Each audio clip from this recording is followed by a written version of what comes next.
Olá pessoal, meu nome é Daniel Barbosa e eu me deparei com esse livro, A Direção da Alma e a Vida Perfeita de São Boaventura. Eu encontrei esse livro no site chamado Alexandria Católica. Você também pode encontrá-lo lá, gratuito, para fazer o download e ler. Só que ao mesmo tempo, eu sei que tem algumas pessoas que não gostam muito de ler. Então, o meu objetivo, como esse livro ele é riquíssimo, traz muito conselhos espirituais que são realmente valorosos e valiosos para a nossa vida, eu gostaria de ler ele futuramente. Só que antes de ler ele, eu gostaria de trazer um pouco da vida do seu autor, que é São Boaventura. São Boaventura é a glória e o ornamento da Ordem de São Francisco. Foi cognominado Doutor Seráfico por causa da devoção extraordinária, da ardente caridade e do conhecimento profundo que tinha das ciências eclesiásticas. Nasceu em 1221, em Bagnarea, na Toscana. Seu pai e sua mãe, ambos recomendáveis pela piedade, chamava-se João de Fidenza e Maria Ritelli. Recebeu no batismo o nome de João, mas logo depois o de Boaventura, pelo motivo que vamos dizer. Na idade de 4 anos, foi atacado de uma doença tão perigosa que os médicos perderam a esperança de lhe salvar a vida. Sua mãe pediu-lhe a cura por meio de fervorosas orações e depois foi lançar-se aos pés de São Francisco de Assis, rogando-lhe com lágrimas intercedesse junto a Deus por uma criança que lhe era tão cara. O santo, comovido, pôs-se em oração, e o doente ficou tão completamente curado que não experimentou mais nenhum incômodo durante o tempo em que se aprouve ao Senhor chamá-lo assim. Tendo-o visto quando estava prestes a terminar a vida mortal, predisse-lhe todas as graças com que a divina misericórdia o cobriria, e exclamou de repente no êxtase profético: Ó, Boaventura! Palavras que significavam: ó feliz acontecimento. Daí vem o nome de Boaventura, dado ao nosso santo. Sua mãe, cheia de gratidão, consagrou ao Senhor com um voto e tomou grande cuidado de lhe inspirar, desde os primeiros anos, vivos sentimentos de piedade. Acostumou-o também desde cedo à prática da renúncia, da humildade e da obediência. O filho correspondia a todos os cuidados. Pareceu inflamado de amor de Deus, logo que foi capaz de o conhecer.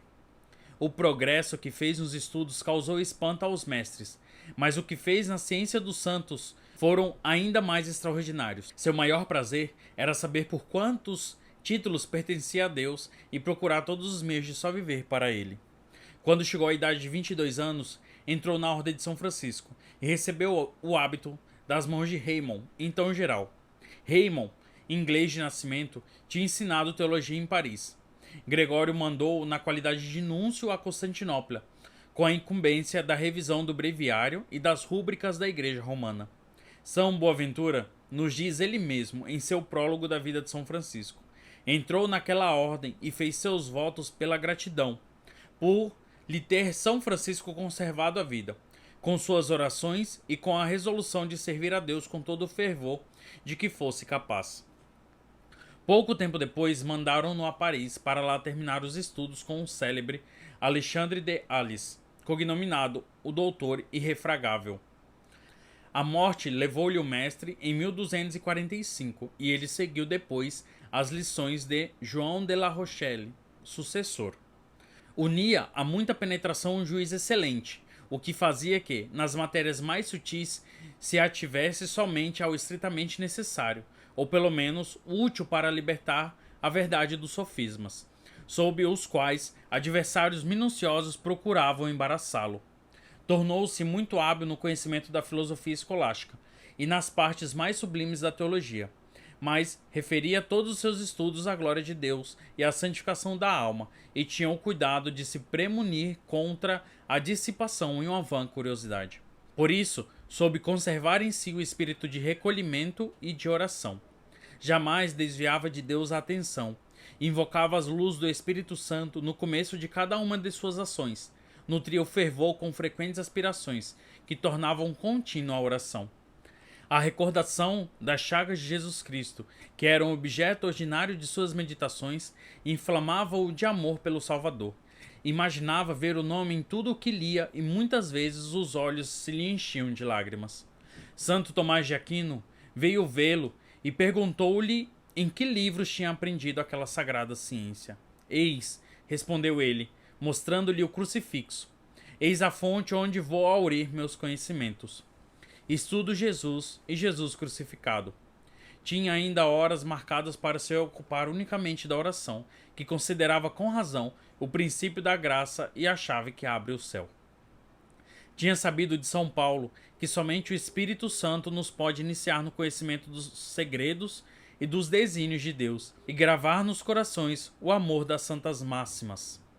Que somente ele pode dar-se a conhecer e que sua luz, como a do sol, se manifesta por si mesma. Essa luz nos ilumina a alma e nos manifesta interiormente o nosso dever. Sabia ainda que o dom da oração é comunicado somente aos que antes se dispuserem a receber a presença sensível do Espírito Santo, pela compulsão, bem como pela prática da penitência, da humildade e da renúncia. Por essas diferentes virtudes, separou-se para ser admitido aos favores inefáveis do esposo celeste. Sua vida era tão pura, suas paixões estavam tão perfeitamente submissas, que Alexandre de Ales costumava dizer, falando dele, que não parecia ter pecado em Adão. O espírito de mortificação era o principal meio que empregava para se manter na inocência. As austeridades eram extraordinárias. Notava-se-lhe, entretanto, no rosto certa alegria, que provinha da paz interior de que gozava. Ouviam muitas vezes repetir essa máxima: a alegria espiritual é o sinal mais certo da graça de Deus que habita numa alma. A prática da mortificação acrescentava das maiores humilhações. Se tratava de servir aos doentes, procurava sempre exercitar os místeres mais baixos e repugnantes. Não temia expor a vida. Dedicava-se àqueles cujas doenças eram mais perigosas e mais capazes de causar repugnância à natureza. A humildade só lhe fazia descobrir em si mesmo imperfeições e faltas e tinha um cuidado extremo em ocultar o que lhe poderia atrair a estima dos homens. Quando o brilho das virtudes o traía contra sua vontade, abraçava novas humilhações para diminuir a alta ideia que dele se concebia, ou pelo menos para fortificar-se contra o veneno da vanglória, e satisfazer o amor que tinha pela abjeção. A crermos nele era o mais indigno dos pecadores, não merecendo respirar o ar nem viver sobre a terra. Muitas vezes sua humildade lhe impedia aproximar-se da sagrada mesa, embora ardesse dos mais inflamados desejos de se unir todos os dias ao terno objeto dos seus afetos. Mas Deus fez um milagre para acalmar-lhe os ardores e recompensar-lhe o amor. Eis que de maneira é narrado nos atos da sua canonização. Muitos dias se havia passado sem que ousasse apresentar-se à mesa sagrada. Mas enquanto ouvia a missa e meditava na paixão de Jesus Cristo, o Salvador, para coroar-lhe a humildade e o amor, colocou-lhe na boca, pelo ministério de um anjo, uma parte da hóstia consagrada que o padre tinha nas mãos. Esse favor o inundou de uma torrente de delícias. Depois daquele tempo, comungou mais frequentemente, e cada uma de suas comunhões era acompanhada das mais doces consolações. São Boaventura preparou-se pelo jejum, pela oração e outras boas obras a receber o sacerdócio, a fim de obter uma medida de graça proporcionada às funções sublimes que devia exercitar. Desejava o sacerdócio, mas sempre com temor e tremor, e quanto mais lhe conhecia a excelência e a dignidade, mais se humilhava, considerando que estava para ser honrado com ele. Todas as vezes que subiu ao altar, viam-se pelas lágrimas e pelo exterior os sentimentos de humildade e de amor com que os oferecia. Tinha em mãos e recebia na alma o cordeiro sem mancha. Fez-se para sua ação de graças depois da missa a bela oração que começa por essas palavras: Feri, docíssimo Senhor, e cuja recitação a Igreja recomenda a todos os sacerdotes que acabam de celebrar o santo sacrifício. Julgando-se chamado na qualidade de padre a trabalhar especialmente pela salvação do próximo, nada descuidou para corresponder perfeitamente à missão. Pregou a palavra de Deus com tanta força e unção que conseguia maravilhosamente acender nos ouvintes o fogo sagrado que nele mesmo ardia. Para mais facilmente obter os meios de bem cumprir a importante função, escreveu o livro intitulado Aljava, que outra coisa não é senão um resumo dos pensamentos muito tocantes tirados dos padres da igreja. No mesmo tempo, encarregaram-no de ensinar no interior do convento. Depois da morte de João de la Rochelle, foi nomeado para preencher-lhe a vaga na cátedra da universidade. Tinha somente 23 anos e devia ter 25 para poder desempenhar aquele cargo, mas julgaram poder dispensar da regra em favor de Boaventura. Seus raros talentos bem pressa lhe grajearam a admiração universal. Continuou como antes, a estudar aos pés do crucifixo. Alexandre IV terminou em 1256 a disputa que havia surgido entre a Universidade de Paris e os regulares. Convidaram Santo Tomás e São Boaventura para receberem juntos o barrete de doutor. Os dois santos, em vez de disputarem-se o passo, quiseram ceder o primeiro lugar um ao outro. São Boaventura insistiu tão fortemente que Santo Tomás foi obrigado a consentir em passar o primeiro. Assim, ele triunfou ao mesmo tempo de si mesmo e do amigo. O rei São Luís tinha uma estima particular por São Boaventura. Muitas vezes fazia almoçar com ele e o consultava sobre os negócios mais difíceis. Rogou-lhe que compusesse para seu uso um ofício da paixão de Jesus Cristo.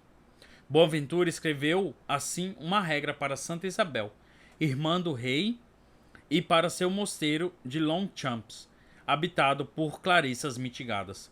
Seu livro do governo da alma e suas meditações para cada dia da semana e a maior parte de seus outros pequenos tratados foram ainda escritos a pedido de diversas pessoas da corte que faziam profissão de piedade. Reina em todas as suas obras uma unção que comove os corações mais insensíveis. O Santo Doutor encerra em poucas palavras um grande sentido. Cada palavra faz nascer os mais belos sentimentos. Não poderíamos ler demasiadamente suas meditações sobre os sofrimentos do homem-deus. Sentiríamos como que passarem a nós os afetos ardentes que experimentava à vista de um mistério, que é o prodígio da misericórdia divina, que oferece o modelo perfeito de virtude e que é fonte de todo o bem. Eis o que diz o célebre Gerson dos escritos de São Boaventura. De todos os doutores católicos, parece-me o mais próprio a esclarecer o espírito e a inflamar o coração. Seu brevilóquio e seu itinerário da alma para Deus, sobretudo, são escritos com tanta força, arte e concisão que nada há que se lhes possa comparar nesse gênero. As obras de São Boaventura, diz ele em outro lugar, parece-me as mais próprias para a instrução dos fiéis. São sólidas, seguras, piedosas e devotas. Nelas não encontramos as sutilezas nem vãs questões da escolástica, que tinha tanta aceitação na época. Não há, em lugar algum, doutrina mais elevada, mais divina e mais capaz de conduzir à piedade. O que acaba de ser dito convém principalmente aos tratados de piedade de São Boaventura compôs. Aí se mostra por toda a parte impregnado de humildade mais profunda, zeloso partidário da pobreza, perfeitamente desapegado das coisas da terra, ardente de amor de Deus e cheio de terna devoção para com Jesus padecente. Via-se que o pensamento dos bens do céu o ocupava continuamente, e que nada desejava tanto como levar os outros a os desejar com vivo ardor. Deus mesmo, dizia ele, os espíritos bem-aventurados e todos os habitantes da corte celeste nos esperam com impaciência e desejam o momento em que estaremos juntos em sua felicidade. Poderíamos não desejar com toda a alma sermos admitidos em sua santa companhia? Qual será a nossa confusão quando aparecermos diante deles, se neste vale de lágrimas não tivermos elevado a alma acima dos objetos visíveis, para sermos já, nas disposições do coração, habitantes dessa religião feliz? Faz ver claramente que não podia exprimir os transportes de alegria que sentia, todas as vezes em que pensava na união futura de sua alma com Deus, na morada da imortalidade bem-aventurada. Continuamente lembrava o arrebatamento que os santos experimentavam e os vivos sentimentos de gratidão de que estavam animados.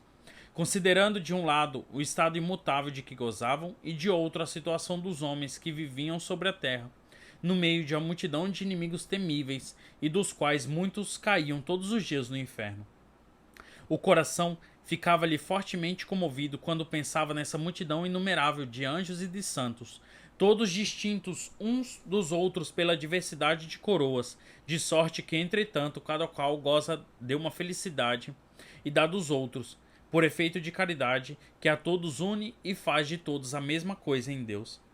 A exemplo de Santo Anselmo, perguntava muitas vezes ao coração tão pobre, tão frágil, tão cheio de miséria sobre a terra, como poderia, sem uma graça extraordinária, sustentar todo o peso da eterna felicidade.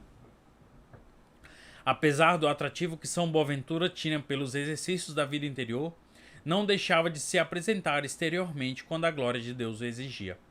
Prestava-se até às funções exteriores para a utilidade do próximo, mas as animava e santificava pelo espírito de oração e pela prática do recolhimento.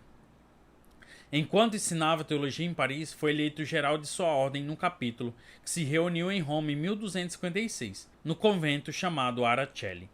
Embora só tivesse 35 anos, o Papa Alexandre IV confirmou-lhe a eleição. Sabendo dessa notícia, foi tomado de viva dor.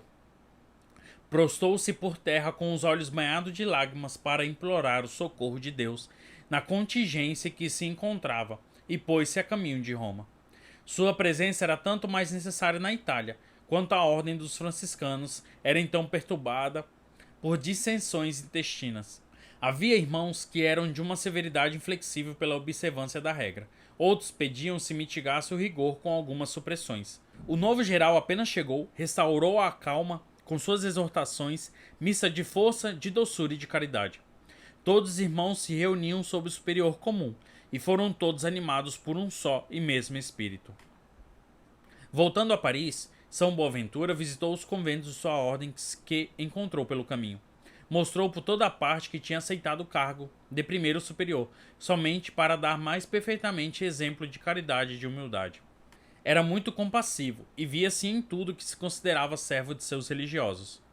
A multiplicidade de suas ocupações nada lhe tirava dos exercícios de piedade. Sabia tão bem regular o tempo que o encontrava suficiente para cada coisa. Estando em Paris, compôs várias obras. Muitas vezes retirava-se amantes, a fim de ficar menos dissipado. Vê-se ainda aí a pedra que lhe servia de travesseiro quando repousava. Em 1260, reuniu um capítulo geral em Narbona, e lá, de acordo com os definidores, deu uma forma nova às antigas constituições. Acrescentou-lhe algumas regras que julgou necessárias e reduziu tudo a 12 capítulos. Consentiu também em se encarregar, como lhe pediam, do encargo de escrever a vida de São Francisco de Assis. De Narbona foi ao Monte Alverne e assistiu à dedicação de uma igreja. Quis conversar com Deus em um pequeno oratório, constituído em lugar onde o fundador da ordem recebera as impressões milagrosas da chaga do Salvador. Sua oração foi longa, sublime e acompanhada de um êxtase. Escreveu seu itinerário da alma para Deus, que já conhecemos. Quando São Boaventura estava na Itália, reuniu todas as memórias que tinha necessidade para escrever a vida de São Francisco. Foi aos lugares, interrogou as pessoas que tinham sido testemunha dos principais fatos que ele narra. Lendo essa vida, nota-se que o autor estava cheio de virtudes heróicas, que tinham brilhado em seu bem-aventurado pai. Santo Tomás veio visitá-lo um dia quando ainda escrevia a obra. Viu-o pela porta da cela, completamente absorto na contemplação. Retiremo-nos, disse, então, e deixemo-nos um santo escrever a vida de um santo. Em Pádua, São Boaventura foi assistir à transladação das relíquias de Santo Antônio. A transladação das relíquias de Santo Antônio ocorreu em 1263, na presença de São Boaventura. A língua do santo, que tinha proclamado com tanta eloquência a palavra de Deus, foi encontrada perfeitamente intacta. São Boaventura, com todo o respeito, pegou a língua do santo em suas mãos e, comovido até as lágrimas, na presença de todos os circunstantes, dirigiu-se à relíquia com toda a devoção nesses termos: ó língua bendita, que sempre glorificaste o Senhor e levastes os outros a glorificá-lo. Agora nos é permitido avaliar como foram grandes os teus méritos perante Deus. E beijando-a com ternura e piedade, determinou que fosse conservada à parte, com todas as honras, como era justo e conveniente. Depois, São Boaventura foi reunir em Pisa o capítulo geral de sua ordem. Lá, exortou os religiosos ainda mais com os exemplos do que com as palavras, ao amor do silêncio e do retiro. Deu provas inequívocas de terna devoção à Santíssima Virgem, e não foi a primeira vez que manifestou seus sentimentos a tal respeito. Imediatamente depois de sua eleição para superior geral, colocou sua ordem sob a proteção especial da Mãe de Deus. Traçou-se um plano de exercícios regulados em sua honra. Acrescentou várias orações que era expressão terna e respeitosa dos sentimentos do seu coração. Fez também uma paráfrase muito tocante sobre a Salve Rainha. Publicando louvores da mãe, quis satisfazer o amor que tinha pelo filho e obter o aumento de sua glória. Para estender os limites do reino de Jesus Cristo, mandou, pela autoridade do Papa, pregadores às várias nações bárbaras. Foi uma grande pena para ele não poder os acompanhar e não ter a liberdade de expor sua vida entre os infiéis. Em 1265, o Papa Alexandre IV nomeou São Boaventura para o arcebispado de York, não duvidando de que sua escolha era agradável à Inglaterra. O santo, mal disso, foi informado, rogou a Deus o livrasse do perigo ao qual se julgava exposto. Foi depois prostrar-se aos pés do Papa e chegou, por fim, à força de lágrimas e de instâncias, a se desfazer de um peso que se julgava incapaz de carregar. No ano seguinte, reuniu em Paris o capítulo geral da ordem. Foi naquele que se reuniu em Assis que determinou que se rezasse o Ângelus todas as manhãs às 6 horas em honra ao mistério da Encarnação. São Boaventura contribuiu muito para a eleição do sucessor do Papa Clemente IV, que se fez em 1272. A escolha dos cardeais caiu sobre um santo, Tibaldi, arcediago de Liege, nascido em Palissance e que então se encontrava na Palestina. Tomou ele o nome de Gregório X. São Boaventura, temendo que o Papa quisesse elevar as dignidades eclesiásticas, deixou a Itália e veio a Paris. Compôs nessa cidade o seu Hexameron, ou a explicação da obra dos 6 dias. Mal tinha acabado a obra, recebeu um breve de Roma, pela qual soube ao mesmo tempo que fora feita cardeal e nomeado arcebispo de Albano. Gregório ordenava ao santo que aceitasse e partisse para Roma sem demora. Fez ao mesmo tempo partir núncios que o devia encontrar no caminho, para lhe entregar os sinais da dignidade de cardeal. Os núncios alcançaram-no a 4 léguas de Florença, no convento dos franciscanos de Miguel. Quando chegaram, ele estava ocupado na cozinha, num dos mais baixos místeres da comunidade, em lavar pratos. Pediu licença para terminar o que estava fazendo. Isso feito, tomou o chapéu que lhe tinham levado e foi encontrar-se com os núncios, que passeavam no jardim, prestar-lhe as homenagens devidas ao seu caráter. Depois saiu do convento para continuar a viagem. O Papa, em Orvieto, veio encontrá-lo em Florença e quis ele mesmo realizar a cerimônia de sua sagração. Ordenou-lhe depois que se preparasse para falar no Concílio Geral, que tinha sido convocado em Lyon para a reunião dos gregos e dos latinos. Boaventura era geral de sua ordem quando assistiu ao Concílio Ecumênico de Lyon. Foi encarregado pelo Papa São Gregório X de ser presidente do concílio e preparar a matéria de que aí se devia tratar. Caiu doente depois da 3ª sessão. Entretanto, assistiam ainda a 4ª, na qual o Logoteta, ou o grande chanceler de Constantinopla, abjurou o cisma. Mas no dia seguinte, as forças de São Boaventura o abandonaram a ponto de ele ser obrigado a ficar em casa. Depois, só se ocupou dos exercícios de piedade. A serenidade que lhe transpareceu no rosto revelava a tranquilidade de sua alma. O Papa administrou-lhe o sacramento da extrema-unção, como prova a inscrição que se via ainda em 1731 no quarto onde morreu. Durante a enfermidade, sempre conservou os olhos presos ao crucifixo. A bem-aventurada morte deu-se no domingo 15 de julho de 1274. Estava no seu 53º ano de vida, e foi chorado por todo o concílio, pela doutrina, eloquência, virtude e maneiras tão amáveis que conquistaram o coração de todos que o viam. Enterraram-no em Lyon, na casa da ordem, isto é, dos frades menores. O Santo Papa quis oficiar os funerais. Todos os padres do concílio a ele assistiram com toda a corte de Roma. Pedro de Tarentase, cardeal-bispo de Ostia, da Ordem dos Irmãos Pregadores, fez o elógio fúnebre do santo e sobre essas palavras de Davi: Eu vos choro, irmãos, meu irmão Jonatas, e comoveu mais com as lágrimas suas e dos ouvintes do que com a eloquência no discurso feito no momento. São Boaventura foi canonizado por Sisto IV no ano de 1482. Sisto V colocou-o no número dos doutores da Igreja, como Pio V já tinha posto Santo Tomás. Lemos, nos atos da sua canonização, a história de vários milagres operados pela sua intercessão. A peste atacou a cidade de Lyon em 1628. Fizeram uma procissão na qual se levavam algumas relíquias do servo de Deus e, imediatamente, o flagelo cessou as devastações. Outras cidades também foram libertadas de várias calamidades públicas invocando o mesmo santo. Para terminar, eu gostaria de ler a oração que São Boaventura compôs para o momento de ação de graças. Feri, docíssimo Jesus. Feri, docíssimo Jesus, o mais íntimo e profundo do meu ser, com o dardo suavíssimo e salutar do vosso amor.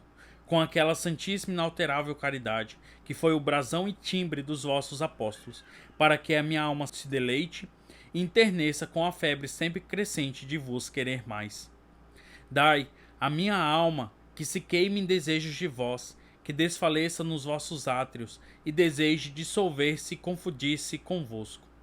Tenha fome de vós, ó pão dos anjos, pão das almas santas, pão nosso de cada dia, supersubstancial, fonte inexaurível de paz e suavidade. Ó vós, a quem unicamente os anjos desejam contemplar. Ó, que o meu coração tenha fome de vós, que só de vós se alimente, e que só do prazer que de vós deriva se comova as entranhas do meu ser. Que só de vós tenha sede, ó fonte de vida e de sabedoria, da ciência e da luz eterna. Ó torrente de todos os prazeres, ó riqueza da casa de Deus, só por vós anseie, só a vós procure, só a vós encontre. Só para vós caminhe, só a vós alcance, só em vós pense, só de vós fale, e tudo que fizer seja para a honra e glória do vosso nome, com humildade e discrição, com prazer e amor, com alegria e afeto, com perseverança até o fim. Sede, Senhor, a minha única esperança, só em vós confie, só de vós seja rico, só em vós me regozije e alegre, ó meu descanso, ó minha paz, ó meu amor, aroma que me inebriais, doçura que me deleitais, pão que me revigorais, refúgio que me defendeis, auxílio que me escudais, sabedoria que me iluminais, herança e tesouro que espero, em quem só a minha alma e o meu coração vivam e se radiquem de maneira firme e inabalável. Amém. E é isso, pessoal. Até o próximo vídeo com o livro A Direção da Alma e a Vida Perfeita de São Boaventura. Até mais.